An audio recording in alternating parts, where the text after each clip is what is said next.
사도행전 6장 8절에서 15절까지 말씀입니다. 사도행전 6장 8절에서 15절까지 말씀, 신약 196면에 있습니다. 사도행전 6장 8절에서 15절까지 말씀 교독하도록 하겠습니다. 제가 먼저 8절을 읽습니다. 스데반이 은혜와 권능이 충만하여 큰 기사와 표적을 민간에 행하니 이런 바 자유민들은 즉 구레네인 알렉산드라 길리기아와 아시아에서 온 사람들의 회당에서 어떤 자들이 일어나 스데반과 더불어 스데반이 지혜와 성령으로 말함을 그들이 능히 당하지 못하여 이 사람이 모세와 하나님을 모독하는 말을 하는 것을 우리가 들었노라 하게 하고 백성과 장로와 서기관들을 충동시켜 와서 잡아가지고 공회에 이르러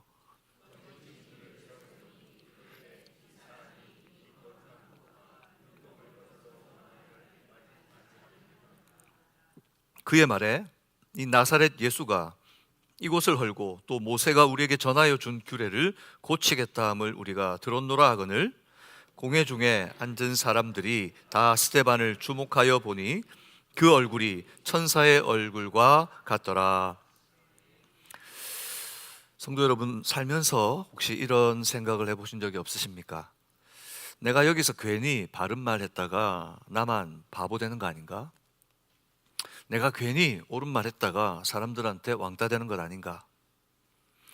직장에서 또는 사회생활 하면서 혹은 모임에서 내 생각이나 상식과 전혀 다른 이야기가 오가는데 마음에는 없는데 분위기가 두려워 슬그머니 눈치 보면서 다수의 의견에 영혼 없이 박수를 쳐줬던 경험, 아마 다들 한 번쯤은 있으실 거라고 생각이 듭니다. 다수와 다르게 행동을 했을 때 찾아올 소외감이나 불이익 때문에 우리는 우리에게 닥칠 어려움을 예상하기에 때때로 안전한 침묵을 선택하곤 합니다. 그래, 내가 이렇게 말한다고 해서 변하나? 내가 이렇게 말한다고 해서 다들 내 생각을 따르는 것도 아닌데? 하며 그냥 안전한 침묵을 선택합니다. 역사적 기록에 보면 웃지 못할 가슴 아픈 실화가 하나 있습니다. 노벨 문학상 수상자인 알렉산드르 솔체니친이 쓴 수용소 군도라는 책에 나오는 이야기입니다. 이 책은 구소련 냉전 시대 전역에 펴진 이 소련의 수용소들이 마치 바다 위의 섬들처럼 이곳저곳에 있는 것을 비유하면서 그 체제의 폭력성을 폭로한 책입니다. 작가는 이 책을 썼다는 이유만으로 결국 조국에서 추방당하기도 했습니다. 이 삼엄한 기록 속에 한 사건이 기록되어 있는데 1930년대 후반에 소련의 독재자 스탈린을 찬양하는 한 지역 당 공청회 자리가 있었습니다. 회의가 끝났습니다. 누군가 선창을 시작하고 스탈린을 위한 찬양하는 기립박수가 시작되었습니다. 1분이 흘렀습니다. 2분이 흐르고 3분이 지났습니다. 여러분, 3분은 꽤 긴 시간입니다. 3분 동안 박수 소리가 멈추지 않았습니다. 우리 박수 한번 쳐볼까요? 제가 준비 시작하면 박수를 쳐보겠습니다. 준비 시작. 그러면은 여러분들은 비밀경찰에 잡혀갑니다. 그 정도 박수가 아니었죠. 5분이 지나고 8분이 지나자 사람들의 손바닥은 피멍이 든 것처럼 붉게 부어올랐습니다. 나이가 든 지도자들은 이제 더 이상 서 있기도 힘들어 다리가 후들거리기 시작했습니다. 하지만 그 누구도 먼저 손바닥을 멈추지를 못했습니다. 사람들은 계속해서 뜨거운 박수를 연이어 치기 시작했습니다. 마음속에는 이런 마음들이 있었습니다. 내가 먼저 박수를 멈추는 순간 독재자에게 불충한 사람으로 낙인이 찍혀서 비밀 경찰에게 끌려갈지 모른다. 무시무시한 공포가 회의장에 있는 모든 사람들의 마음을 완전히 압도해 버렸습니다. 결국 이 광기 어린 박수는 무려 11분 동안이나 이어졌다고 합니다. 참다 못한 한 종이 공장장이 마침내 박수를 멈추고 자리에 앉아버렸습니다. 그제서야 그 사람이 앉으니까 주변에 있는 사람들부터 눈치를 보며 안도하며 박수를 멈추고 자리에 앉기 시작했습니다. 그리고 그날 밤 예상은 빗나가지 않았습니다. 박수를 멈추었던 공장장은 비밀 경찰에게 체포되었습니다. 그리고 그는 10년형의 선고를 받았습니다. 신문과는 방에 갇힌 그에게 얼음장을 놓았다고 합니다. 절대 박수를 멈추지 마라. 숨 막히는 얘기 아닙니까? 박수 하나 때문에 10년의 감옥살이를 했다는 것은 독재 정권의 뼈아픈 사실을 다시 한번 우리에게 보여줍니다.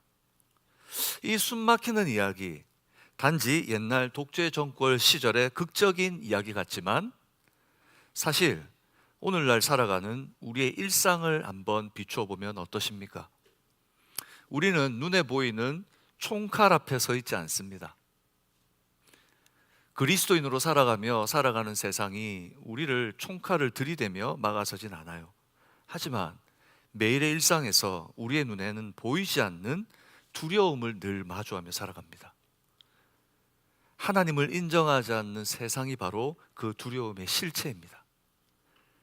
그리스도인으로 이 세상을 살아간다는 것은 참 쉽지 않다는 것을 우리는 이 세상에 보이지 않으나 압력을 가하는 총칼 없는 독재자를 통해 느끼게 됩니다.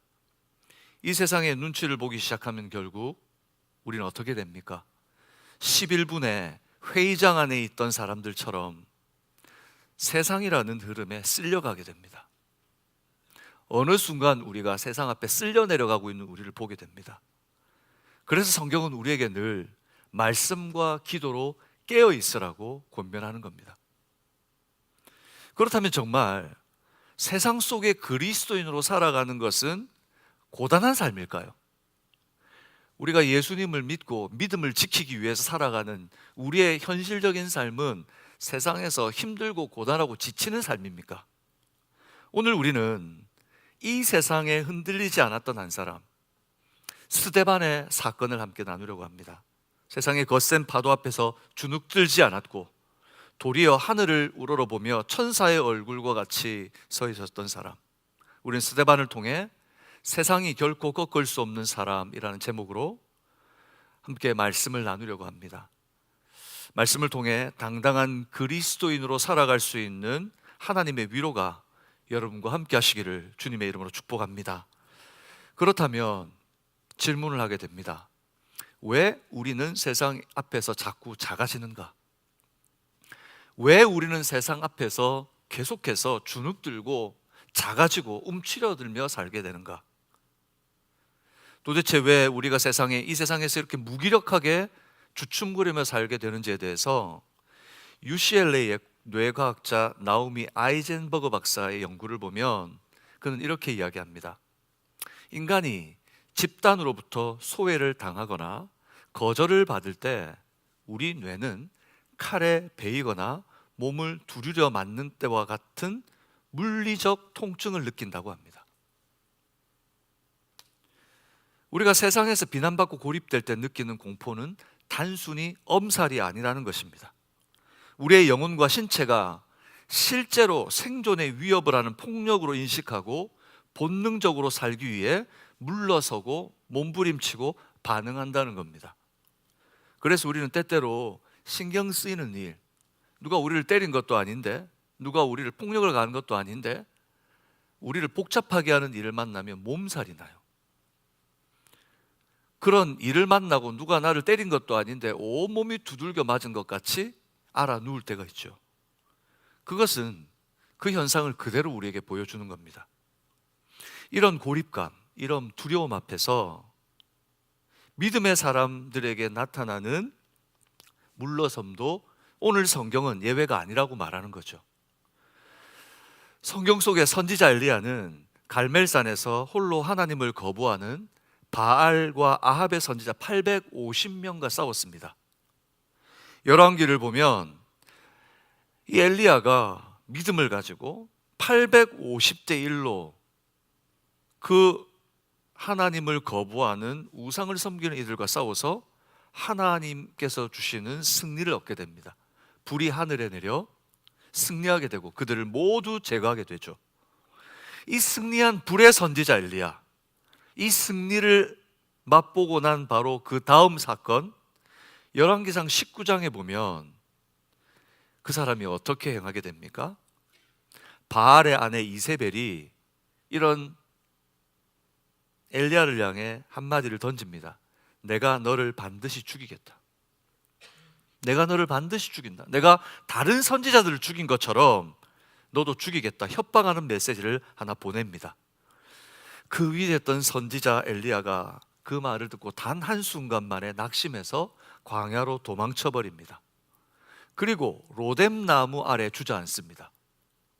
로뎀 나무가 어떤 나무입니까? 엄청나게 큰 나무가 아닙니다, 여러분. 로뎀 나무는 그냥 우리가 사막에서 보는 가시덤불, 그런 것 같은 작은 나무입니다. 사막에 가면 큰 나무가 어디 있습니까? 햇볕을 피하기 위해서 그 로뎀 나무에 머리를 집어넣고는 기도하고 있는 겁니다. 아이러니하죠? 자기가 죽겠다고 하면서 또 그늘은 피하고 있습니다. 그게 엘리야였습니다. 엘리야가 도망치고 나서 로뎀 나무 앞에 주저앉아서는 하나님께 이렇게 부르짖습니다. 여호와여, 넉넉하오니 지금 내 생명을 거두시옵소서. 오직 나만 남았거늘 그들이 내 생명을 찾아 빼앗으려 하나이다. 조금 전까지 850대 1로 싸워서 하나님의 능력으로 이겨놓고 지금 뭐라 그럽니까? 나 혼자만 남았으니 내 생명을 빼앗아 달라는 겁니다. 그토록 위대했던 선지자, 믿음이 위대했던 엘리야가 왜 마음이 이렇게 물같이 녹아졌을까요? 나를 죽이겠다고 달려드는 사람의 목소리와 세상의 위협이 나와 함께 하시는 하나님보다 더 커 보이기 시작했기 때문입니다.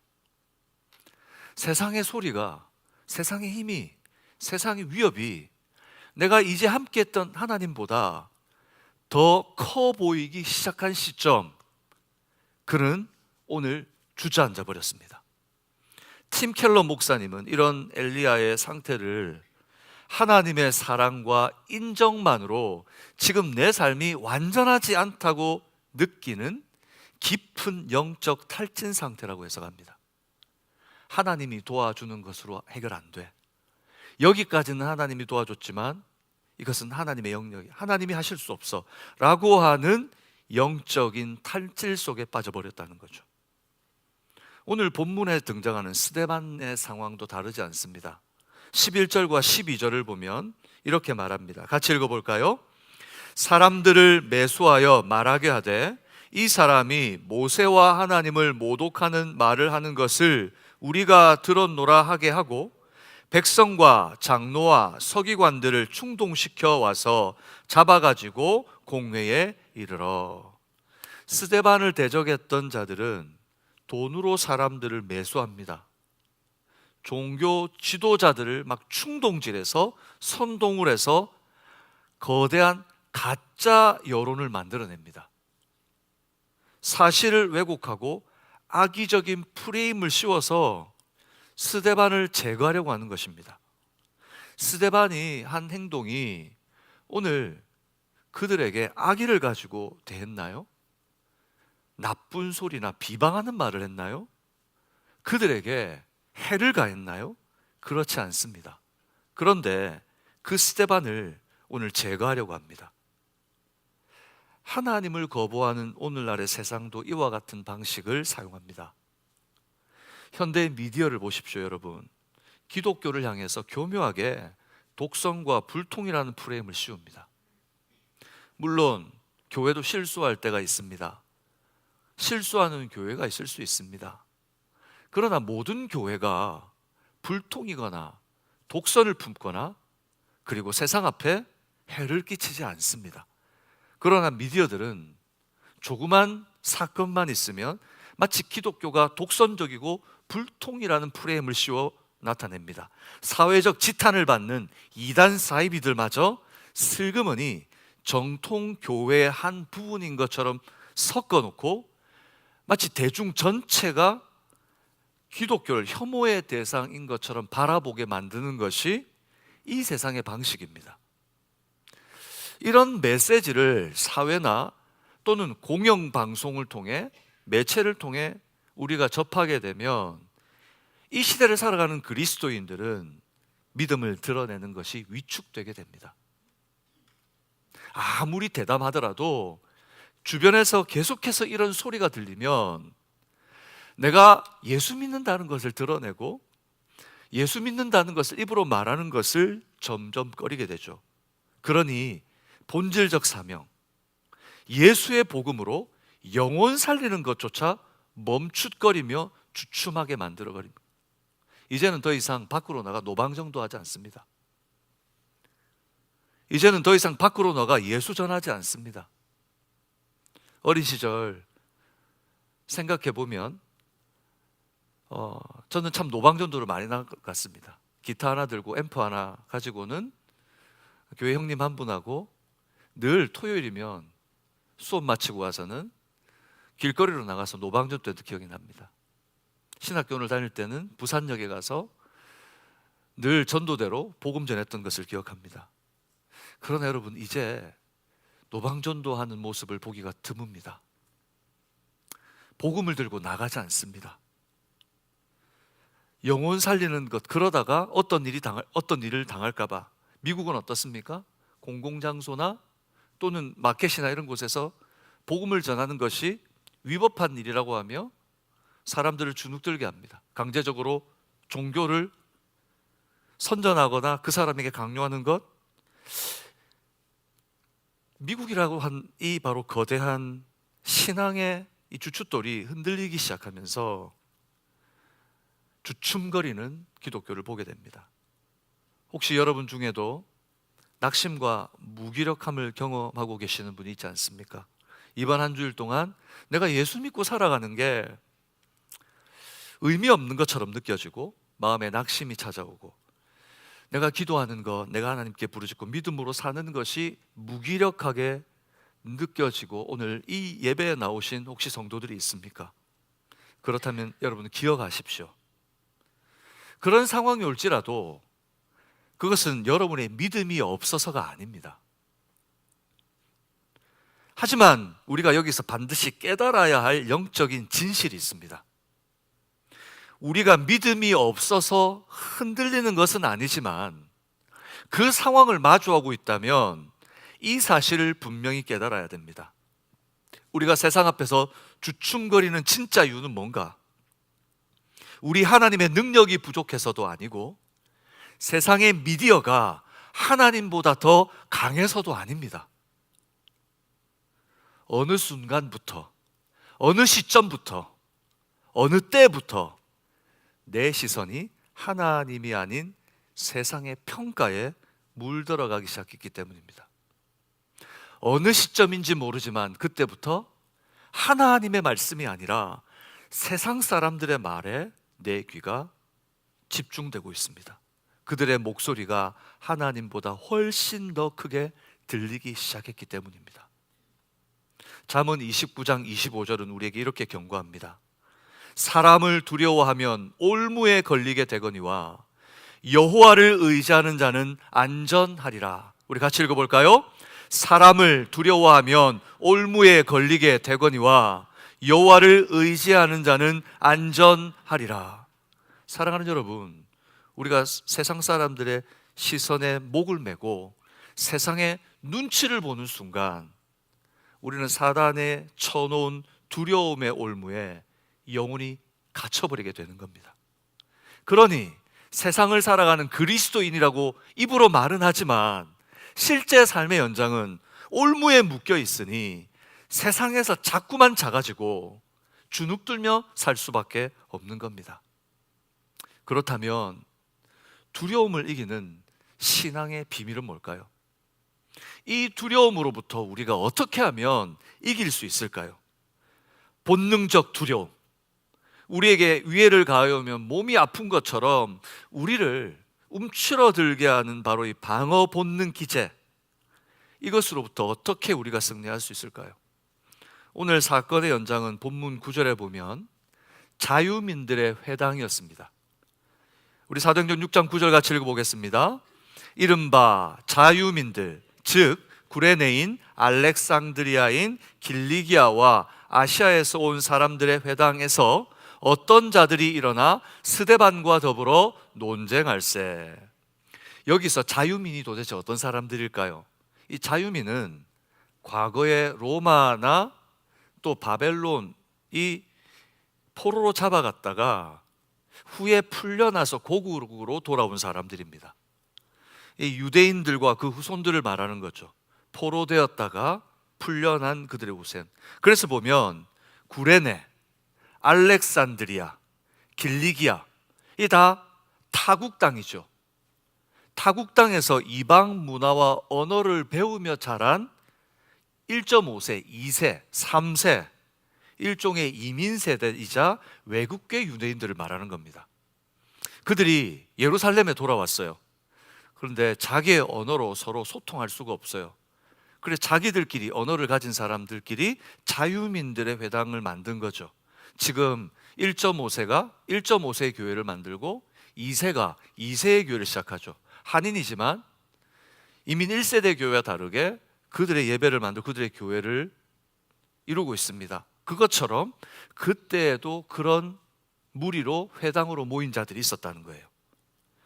그런데 오늘 말씀을 전하고 있는 스데반 역시 헬라파 유대인이었습니다. 스데반도 바로 1.5세 또 외국계 이 성도들의 마음을 알고 있었던 거죠.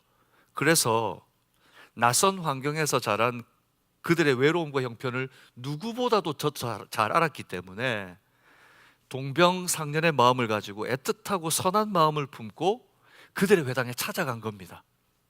그래서 그들에게 예수의 복음을 그들이 알아들을 수 있도록 전했던 거죠.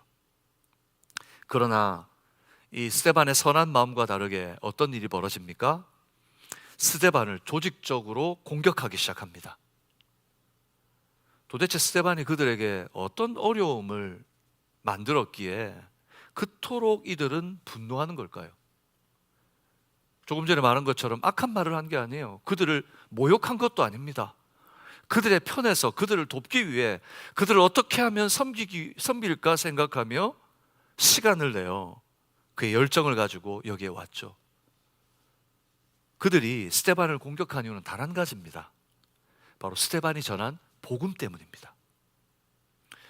여러분, 우리가 아무리 선한 마음으로 세상에 나아가도 세상은 우리가 복음을 들고 가는 순간 우리를 적대시한다는 사실을 잊지 마시기 바랍니다.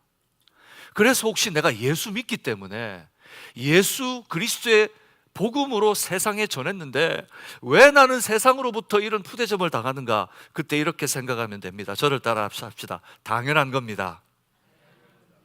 이상하다, 잘못됐다, 아닙니다. 세상은 우리를 향해 받아들일 수가 없습니다.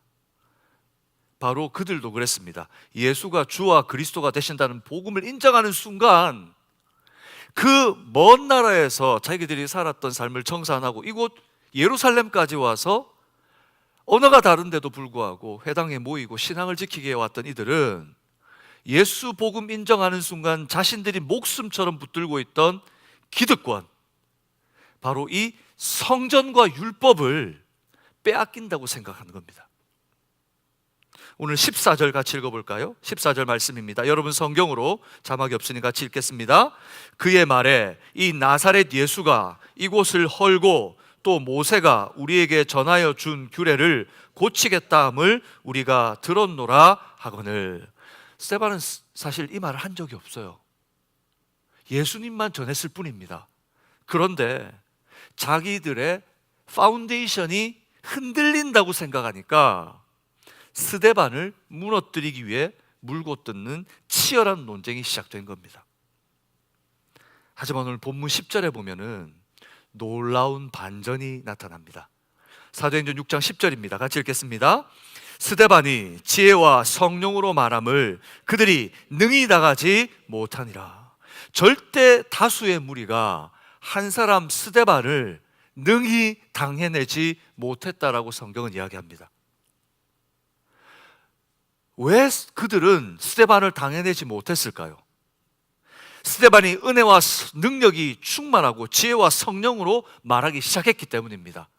성령이 우리를 가르치시고 성령이 우리 안에 계시며 성령이 우리 편에 서시면 세상이 아무런 논리와 거짓을 꾸며내도 당해낼 수 없을 줄 믿습니다. 마치 다윗이 시편 27절에 이렇게 말했죠. 여호와는 나의 빛이요 나의 구원이십니다. 내가 누구를 두려워하겠습니까? 군대가 나를 대적해 와서 진쳐도 내 마음은 두렵지 않습니다. 여러분, 이 고백처럼 성령께서 내 생명의 능력이 되심을 우리가 확신하는 순간, 누가 말했던 글귀가 떠오르거나 내가 읽었던 성경의 말씀이 기억나서가 아닙니다. 오늘 스데반의 삶은 확신 안에 거하고 있습니다. 하나님이 지금 나와 함께 하시는 것을 오감으로 느끼고 하나님이 내 등 뒤에 나의 후원자가 되시고 있다는 것을 흔들림 없이 확신하는 겁니다. 바로 그런 사람들은 군대가 애워싸도 태어나는 믿음을 주실 줄로 믿습니다. 그 증거가 뭡니까? 15절에 보십시오. 우리 15절 같이 읽겠습니다. 공회 중에 앉은 사람들이 다 스데반을 주목하여 보니 그 얼굴이 어떤 얼굴일까요? 상상해 보십시오. 천사의 얼굴이 어떤 얼굴일까요? 여러분 집에 가서 여러분의 얼굴을 거울에 한번 비춰 보십시오. 내 얼굴이 어떤 모습일까? 천사의 얼굴은 어떤 모습일까? 연습을 한번 해보십시오. 천사는 도대체 어떤 얼굴을 하고 있지? 아무리 노력한다고 해도 아마 그 얼굴을 흉내내는 게 쉽지 않을 겁니다. 지금 좌우에 계신 분들의 얼굴을 보십시오. 어떤 얼굴입니까? 천사와 같죠, 그죠? 자기를 죽이려고 하는 자들이 가짜 뉴스를 퍼뜨리고 분노에 가득 차서 돌을 들고 에워싼 살벌한 재판장 한복판에서 우리가 조금 전에 살펴본 뇌과학이라고 하는 과학적 증명으로 보면 사람들이 자기를 향해 하는 이것에 온몸이 찢겨나가는 거절과 고립, 통증을 느껴야 마땅합니다. 그리고 분노해야 합니다. 화를 내야 합니다. 얼굴은 일그러지고 그들 앞에 내가 옳다는 것을 증명하고 싶었을 겁니다. 그러나 스데반은 분노나 두려움 없이 천사의 얼굴을 하고 있습니다. 세상의 그 소리와 압박보다 내 안에서 말씀하시는 예수 그리스도의 은혜와 평강이 더 컸기 때문입니다. 그 모든 소음을 마치 음소거를 하는 것처럼 다 소거시키시고 하나님이 그와 함께 하시며 그에게 주시는 생명의 복음이 어떤 것인지 그것이 실체가 되었기 때문입니다. 성도 여러분, 우리가 오늘 이 사건에서 주목해야 될 것은 그러나 스데반의 위대한 모습이 아닙니다. 스데반이 붙들었던 바로 그분, 주 예수 그리스도, 바로 오늘 저와 여러분은 여러분이 의지하는 그 능력과 소망의 이름에 주목해야 합니다. 우리는 우리의 삶에서 이 주님을 주목하고 살고 계십니까? 우리는 우리의 삶의 현장에서 이런 일이 일어날 때에 우리 하나님께서 주 예수 그리스도께 성령과 함께 내 삶에 실체하시고 역사하신다는 것을 확신하고 내 오감으로 누리고 느끼며 살고 계십니까? 때로 세상에서 그리스도인으로 믿음을 지키느라 거절당하고 비난받습니다. 마음이 아프고 위축될 때도 있지 않습니까? 여러분, 그런 상황이 닥치면 여러분 어떻게 느끼십니까? 기억하십시오. 우리 주님은 우리보다 더 우리를 더 잘 아시는 분이십니다. 예수님이야말로 이 땅에서 가장 처절한 거절과 고난을 당하셨습니다. 십자가 위에서 온몸이 찢겨지는 고통을 당하셨죠. 사람들은 예수님을 조롱했습니다. 사랑하는 제자들까지도 예수님을 배반했죠. 심지어는 하나님께서마저 십자가 위에 있는 아들 예수를 향해 그를 버리셨습니다. 예수님께서 소리쳤습니다. 나의 하나님, 나의 하나님, 어찌하여 나를 버리셨습니까? 우리 주님은 우리보다도 더 바로 우리를 구원하시기 위해 십자가 위에서 외면당하셨습니다. 우리 주님은 이 거절을 분노로 덮어버리거나 십자가에서 내려오셔서 그들에게 저주를 부으시 않으시고 이 모든 것을 담당하시고 십자가의 상처로 십자가의 사랑으로 오히려 덮어버리셨습니다. 그리고 사흘 만에 사망을 깨고 부활하셔서 죽음으로부터 승리를 얻어내셨죠. 그 주님께서 오늘 세상 속에 살아가는 우리들에게 세상 속에 주님과 같이 주님의 제자로서 살아가려고 하는 예수의 사람들에게 두려움 앞에서도 믿음을 지키기 위해 고군분투하는 바로 믿음의 사람들에게 마태복음 5장 11절과 12절에 보면 이렇게 우리를 향해 말씀하십니다. 우리 같이 읽겠습니다. 나로 말미암아 너희를 욕하고 박해하고 거짓으로 너희를 거슬러 모든 악한 말을 할 때에는 너희에게 복이 있나니 기뻐하고 즐거워하라. 하늘에서 너희의 상이 큼이라. 누가? 선지자들도 이와 같은 일을 당했다는 겁니다. 여러분, 예수님 때문에 욕을 당하시고 박해를 받고 거짓으로 우리를 모함하는 자들이 있습니까? 아니면 나의 실수 때문에 내 인격적인 부족함 때문에 사람들에게 욕을 받거나 박해당하고 사람들이 나를 몰아냅니까? 우리의 인격적인 상황 때문에 일어난 일로 인해서 스스로를 보면서 여러분, 스스로를 위로하란 말이 아닙니다. 나의 부족함이 아니라 예수의 복음을 위해 내가 살아가면서 예수님 때문에 예수님처럼 나를 사랑하시는 예수님을 내가 붙들기 위해서 욕을 당하고 박해를 당하고 거짓을 당할 때 여러분 기억하십시오. 여러분의 삶에 복이 있을 줄로 믿습니다. 그리고 즐거워라고 합니다. 이 세상에서 복을 받을 뿐만 아니라 하나님 나라의 상이 예비되어 있습니다. 여러분, 하나님 나라에 여러분 짐작을 생각해 보십시오. 하나님의 나라를 위해, 하나님을 위해, 주님을 위해, 예수를 위해, 복음을 위해 여러분 어떤 욕을 당하고 박해를 당하고 거절을 당하셨습니까? 그만큼 하나님 나라에 여러분의 상이 예비되어 있습니다. 스데반이 그 살벌한 공의 앞에서도 평온할 수 있었던 단 하나의 비결, 그것은 바로 십자가에서 승리하신 예수님, 그 예수님을 성령을 통해 그 심령 속에 충만히 누리고 있었기 때문입니다. 세상의 위협은 예수로 충만한 스데반의 내면, 그 심령에 생채기 하나 낼 수 없었습니다. 오늘 보십시오. 천사의 얼굴로 서 있습니다. 주변에서 죽일 것처럼 달려드는데 천사의 얼굴로 서 있습니다. 두려움을 이기는 신앙의 비밀은 내 힘을 기르는 게 아닙니다. 내가 실력을 만들어야지, 실력을 쌓아야지. 그 실력의 결국 종착역이 무엇입니까? 내 신앙의 실력을 쌓아서 예수 잘 믿는 겁니다. 아멘이십니까? 내 실력을 쌓아서 하나님의 영광을 나타내는 겁니다. 아멘이십니까? 그렇다면 결국 우리를 두려움으로부터 이기게 하는 신앙의 비밀은 내 안에 예수로 충만해지는 겁니다. 내 안에 계신 예수님께 나의 시선과 마음을 온전히 다 드리는 겁니다. 그러면 세상의 흐름에 휩쓸려 가는 자가 아니라 세상은 급한 물살로 우리를 쓸어가려고 덤벼들지만 우리는 스데반처럼 예수님의 성품과 당당함으로 이 세상 앞에서 하나님의 거룩함을 드러내는 복된 성도들이 되실 줄로 믿습니다. 그렇다면 우리가 예수님을 믿는다면 이제 어떻게 살아야 될까요? 당장 우리가 세상에 나가서 우리가 성령 충만하겠습니다 결단을 했는데 이번 한 주 당장 어떻게 살아야 할까요?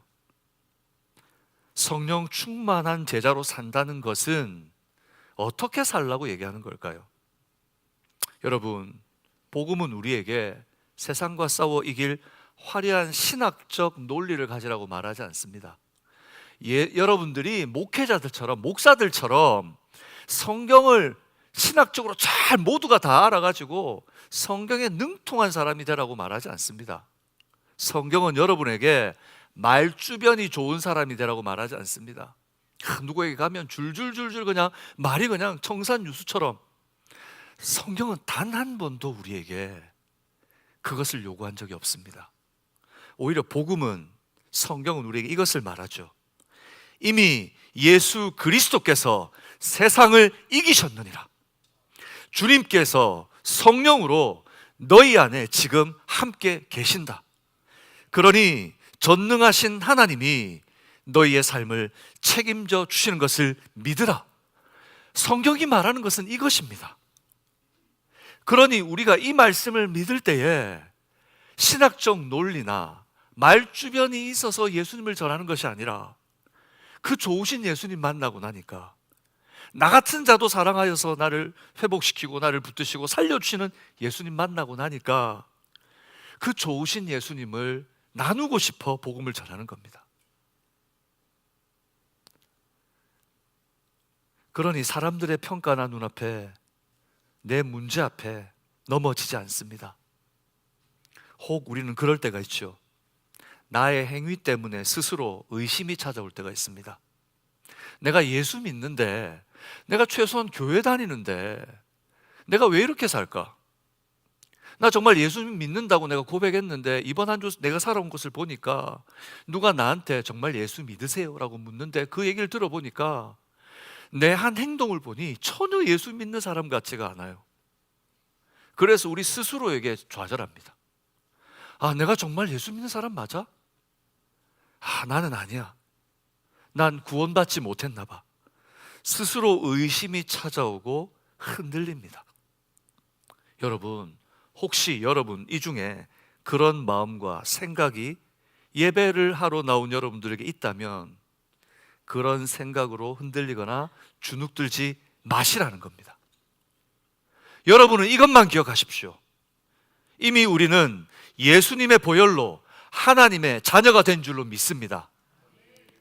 그 피로 저와 여러분은 이미 의롭다고 인정된 사람인 것을 믿으시기 바랍니다.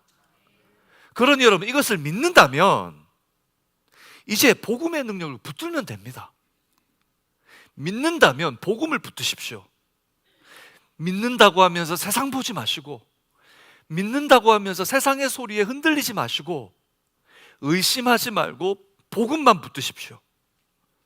이제 우리가 세상의 삶으로 나갈 겁니다. 세상의 현장으로 나갈 겁니다.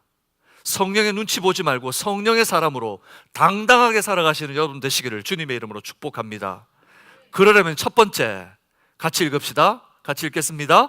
일상에서 성령의 다스림을 훈련하십시오. 여러분, 일상에서 성령의 다스림을 훈련하십시오. 일상의 삶에서 어려움이나 억울함이 우리에게 생길 때, 억울합니다. 하나님, 너무 힘듭니다. 그때 누군가 나의 감정을 상하게 하고 내가 이해할 수 없는 상황에 놓일 때 분노하거나 쉽게 좌절하지 마십시오.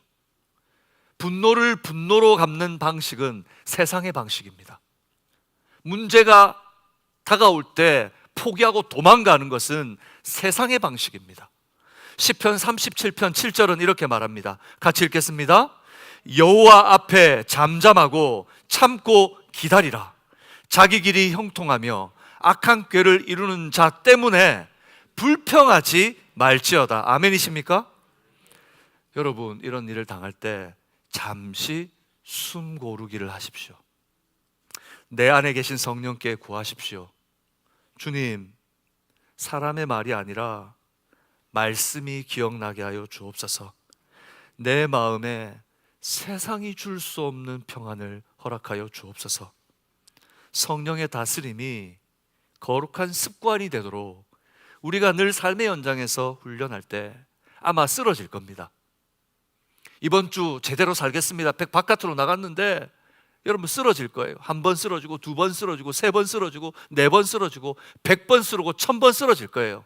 그러나 여러분, 쓰러졌다고 실망하지 마십시오. 쓰러지고 다시 일어나며 우리는 예수님을 닮아갈 겁니다. 쓰러지고 다시 일어나며 하나님이 어떤 분인지 확인하게 될 겁니다. 하나님은 내가 100번이든 1000번이든 쓰러져도 여전히 거기 계신 하나님이시라는 것을 발견하게 될 줄로 믿습니다. 그러니 어떤 살아온 공격과 나를 무력화시키는 바로 그 현장에서도 가장 강력한 무기는 바로 성령이라는 것을 잊지 마시기 바랍니다. 두 번째, 같이 읽겠습니다. 사람의 인정에서 하나님의 인정으로 시선을 옮기십시오. 이 한 주간 두려움이 엄습할 때 여러분의 심령에 선포하십시오. 여러분 자신에게 선포하십시오. 하나님은 나를 아신다. 나는 하나님이 인정하는 그 하나로 충분하다. 이것은 내 영혼이 고장난 것이 아닙니다. 문제가 내게 닥치거나 위협을 느끼는 것은 내가 고장난 거나 잘못돼서가 아닙니다. 이것은 하나님의 은혜로 채워질 때가 되었다라고 알람이 울리는 겁니다. 내가 막 주눅이 들고 쓰러질 것 같은데 그때 내 영혼에서 알람이 울리는 거죠. 두려워 떨게 만드는 이 상황 속에 너에게 기도가 필요해. 너에게 말씀이 필요해. 너에게 하나님께 무릎 꿇어야 될 때야. 알람이 울리기 시작하는 겁니다. 이건 영적인 신호입니다. 그러므로 부족함을 느낄 때 하나님께 시선을 맞추십시오. 야고보 1장 5절은 이렇게 말합니다. 같이 읽을까요? 지혜가 부족하거든 모든 사람에게 후히 주시고 꾸짖지 아니하시는 하나님께 구하라.